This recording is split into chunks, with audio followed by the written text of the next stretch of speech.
बिस्मिल्लाहिर्रहमानिर्रहीम। अस्सलाम वालेकुम viewers, welcome to my channel Jasmine health and beauty tips. अगर आपको बहुत ज़्यादा अंडर आर्म्स पर पसीना आता है, बहुत ज़्यादा खारिश होती है, तो आज की स्पेशल रेमेडी आप लोगों के लिए है। आप अपने प्राइवेट एरिया की डार्कनेस की वजह से बहुत ज़्यादा परेशान रहते हैं, या आप बहुत ज़्यादा डिओड्रेंट यूज़ करके थक चुके हैं, लेकिन आपके पसीने की स्मेल ख़त्म नहीं होती। बस आपने करना ये है, आपने इस रेमेडी को इस्तेमाल करना है। ये फटकरी है, ये आपको पंसारी की दुकान से आसानी से मिल जाएगी। 20 या 30 रुपए की फटकरी ले लें।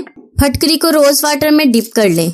जैसे ही आप शावर लें या आपको पसीने की स्मेल आ रही हो, तो आपने फटकरी लेकर अपने अंडर आर्म्स पर या अपने प्राइवेट एरिया पर लगा लेनी है। इसकी वजह से आपको कभी भी पसीने की स्मेल नहीं आएगी। महंगी महंगी डिओड्रेंट खत्म करें और इस रेमेडी को यूज करें। इस रेमेडी का बहुत ही फायदा है। अगर आपकी स्किन बहुत ज्यादा सेंसिटिव है तो भी आपकी स्किन पर कोई भी साइड इफेक्ट नहीं होगा, क्योंकि फटकरी में एंटीसेप्टिक खसूसियात पाई जाती हैं।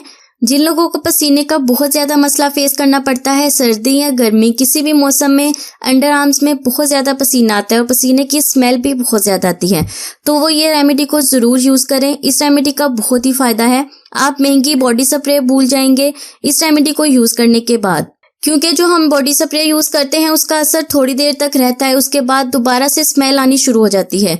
तकरीबन 2 या 3 घंटे के बाद बॉडी स्प्रे की स्मेल बिल्कुल खत्म हो जाती है। लेकिन आप इस रेमेडी को यूज करेंगे ना, तो आपको बहुत ही फर्क महसूस होगा। अगर आपके प्राइवेट एरिया बहुत ज्यादा डार्क हो गए हैं तो वो इसे भी साफ करेगी।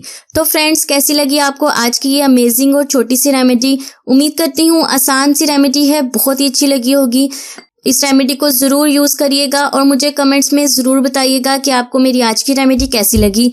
मैं उम्मीद करती हूँ आपके लिए ये रेमेडी बहुत ही इफेक्टिव रहेगी।